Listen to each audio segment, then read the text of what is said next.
And there we go.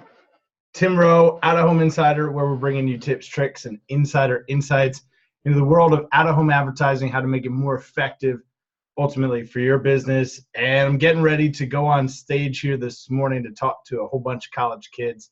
I'm pretty excited about that. So I wanted to get this out to all of y'all. If you're hearing this, if you work in the out-of-home industry, if you're passionate about out-of-home, if you are an advertiser that had a super successful out-of-home campaign, or you love it, or you got questions, please reach out. We'd love to have you as a guest on the show. That's proved to be one of the challenging things here in the early goings. Is we're trying to line up a lot of very exciting, industry-leading C-suite executives, and as we all know, they're super busy and they've got a lot of stuff going on. So they've been very gracious in scheduling and accommodating. So we're always looking for more guests. If you think that you've got some questions you want answered, or you just want to share a really cool story, we would love to have you. So today's story is going to be about how we combine two rather traditional pieces of advertising, ultimately to make a really successful campaign across multiple spaces now. Spaces that include the food hall space, spaces that include nonprofit, spaces that include heating and cooling. Ultimately, it's just applying really good sound fundamentals to their out-of-home campaign and using really good technology to track and measure results. So I'm going to see if I can share this here. If you've got, if you're watching this somewhere, if you're listening to the podcast, I'm going to walk you through what it all means here. And let me just find the file I wanted to have open for you. There it is. Bam, we're going to open that up here. I'm going to click share. And with any luck, everybody watching this should be able to see this screen right now. I'm going to just blow this up right there as we sit and talk about it. So we have this really exciting newcomer to the market, a modern food hall, if you will. There's 6 or 7 different restaurants in there. There's a celebrity chef that has a restaurant in there. It's located in, it's sort of hard to get to, part of downtown Allentown, if you're familiar with Eastern Pennsylvania. So parking is a challenge. They went through and they worked out all the kinks in parking and worked with the parking authority to get free parking in some specific places to help facilitate people ultimately getting to the market. But they were brand new newcomer. Everything that had been in this space previously, the physical space where they actually have the food hall, had failed. So really it was a bit of a Hail Mary pass to make it work.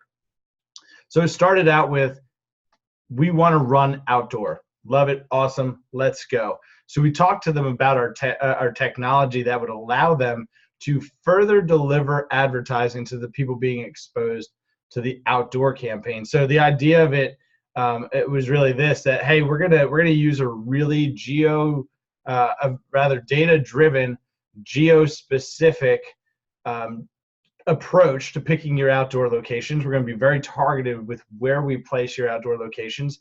And then ultimately, we're going to continue the conversation with your ideal target market that's being exposed to your outdoor message every single day, right? It's the same idea of Geico. Geico does everything because they want to talk to everyone everywhere, because you never know when that person's ultimately going to be in need of car insurance or be shopping around. So we wanted to apply the same type of idea, be everywhere, but specifically to our target market. So be everywhere to our target market, and then have some really good technology to track whether or not it's actually working. So when we started out, we said, all right, week 1, we want to measure our sort of control group. That's people who are just seeing the outdoor campaign and they don't get any ads served to them online, or the continuation of message, if you will.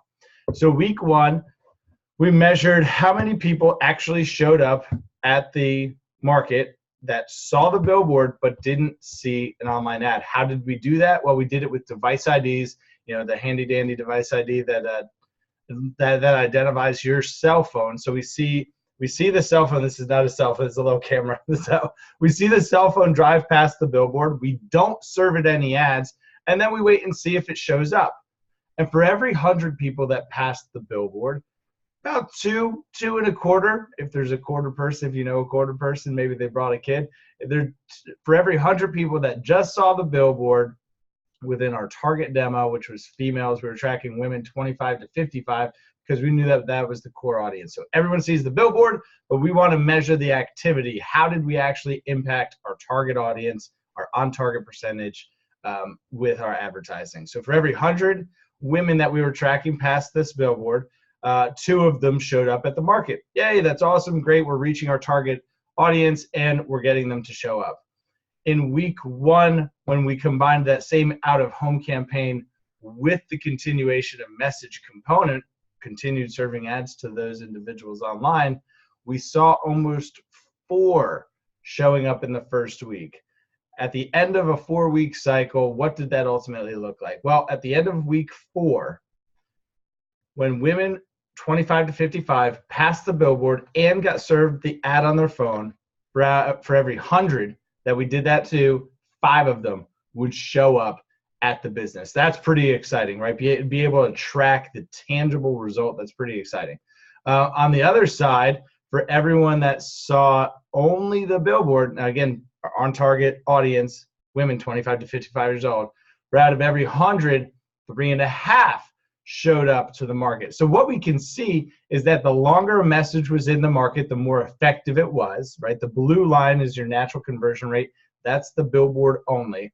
The orange line is billboards combined with online advertising. So when we combine the two, what we see is that week 1 of the outdoor plus online campaign converted better than week 4 of billboard by itself. So if you're considering doing outdoor, if you've got a compressed time period, if you've got a buy now offer, if you're looking to move into a market quickly, if you're looking to disrupt a market quickly, combining the 2 mediums is really the most effective way to do it. In this approach, it was ultimately effective in delivering about 50% more conversion and tracking people who actually saw the ads and showed up. Now, an important point on this campaign specifically is it's actually a 12-week campaign, and we see the results continue to go up. So I'll definitely report on them at a later episode.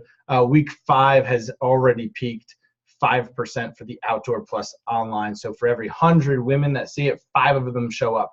Now, ultimately, it's really important for your business to determine how, let's see, I'm just going to stop this share here, make myself big again. It's ultimately important to determine who is your target audience, how much are they each worth, and this is an important thing to consider.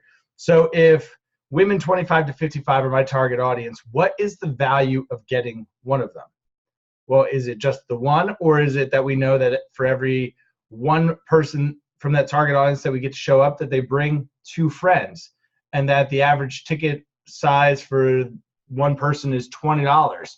So really the value of one is $60, not 20. So definitely consider all of those things when you're setting up your next campaign. Who is my perfect customer? How am I going to track results? Ultimately, what is the value of getting more people to show up to my business or call or take action? What's the value of that? What's the lifetime value of that if I compound this over time? Really important here, we're looking at a sample size of 100 people, right? So for every 100 people that got that saw the billboard and the online ad, 5 of them would show up. For every 100 that only saw the billboard, 3.5 would show up.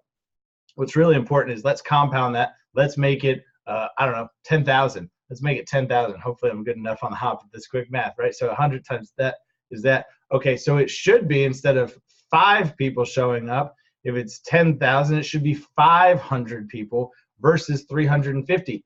How much would 150 additional customers mean to your business?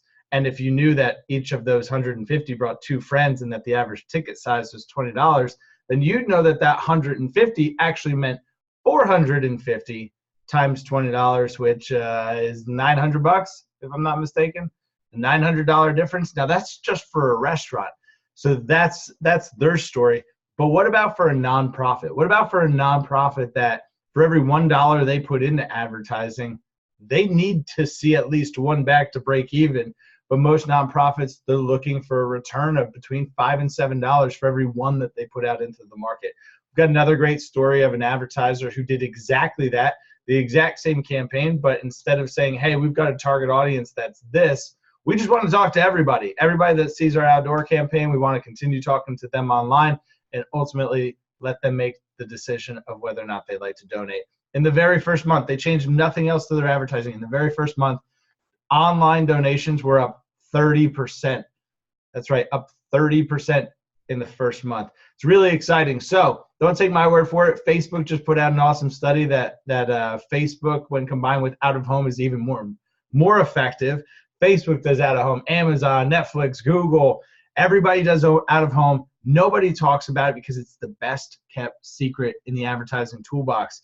We're going to look back probably someday and we're going to say, hey, out of home was maybe the most undervalued on a cost per thousand standpoint, the most undervalued piece of advertising that we had in our entire portfolio. It was the most effective piece of the campaign. Fill the top of the funnel. If you love out of home as much as me, go ahead, click like, click subscribe, share this with somebody else.